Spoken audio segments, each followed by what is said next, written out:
ऐसे जब चोरी होती है या मर्डर होता है उसके बाद आपको हायर करते हैं लोग? हाँ, जब कोई मौत होती है तो बोलते हैं कि हमें डाउट है कि इनकी अचानक ऐसे मौत हो गई या मर्डर हुआ है, तो आप यहाँ आइए, आपको कोई हम लोगों की तरफ जाते हैं तो किसी को पहचानने में भी दिक्कत होती है, और वहाँ जो बातें सुनने को मिलती है तो उस सुराग से फिर आगे जाते हैं। तो आप तो इतने फेमस हो तो लोगों को पता चल जाता होगा? नहीं पहचानते लोग।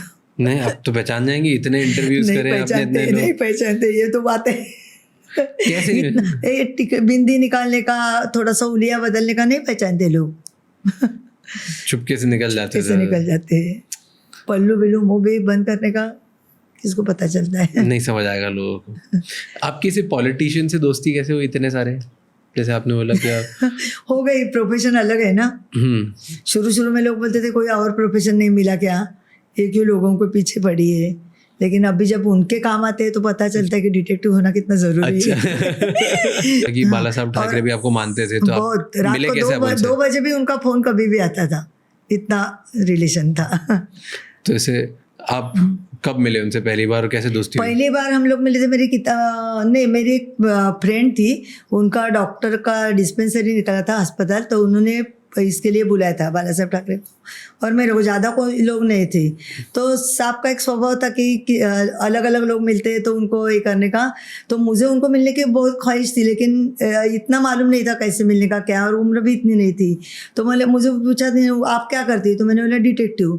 तो बोले अरे बाप रे, वो तो इधर आओ मेरे पास बैठो और मुझे बताओ आप क्या क्या करती है और आप कितने सिंपल है। फिर वो ऐसे बातें करते करते, उनका बहुत हंसी मजाक का स्वभाव था। तो बोले तो मेरी किताब आई, चेहरे आठ से चेहरे, तो उन्होंने किताब मांगी मेरे पे से कि मुझे पढ़ना है वो किताब। तो वो सब किताबें वगैरह पढ़ना उनका एक शौक था, तो उन्होंने वो किताब ली। फिर उन्होंने मुझे पूछा कि आप कहाँ रहते हैं, तो मैंने बोला कि मैं पारेख महल में रहती हूँ, डबल रूम में। तो बोलते कॉमन टॉयलेट है, मतलब हाँ वहाँ कॉमन टॉयलेट है, तो सबको हम लोग 10% से घर देते, तो तुम्हें क्यों नहीं, तुम तो देश की पहली महिला जासूस है, तो तुम मुझे अर्जी दे दो। फिर 2 दिन के अंदर मेरे को फ़ोन आया मंत्रालय से कि आपके लिए ये मिला है घर हीरानंदानी में, पूरी बिल्डिंग खाली थी, और मुझे बोला जो पसंद आएगा घर आप ले लो, पूरी बिल्डिंग खाली है। 1206 का रूम मैंने ले लिया, उनकी वजह से मुझे वो मिला।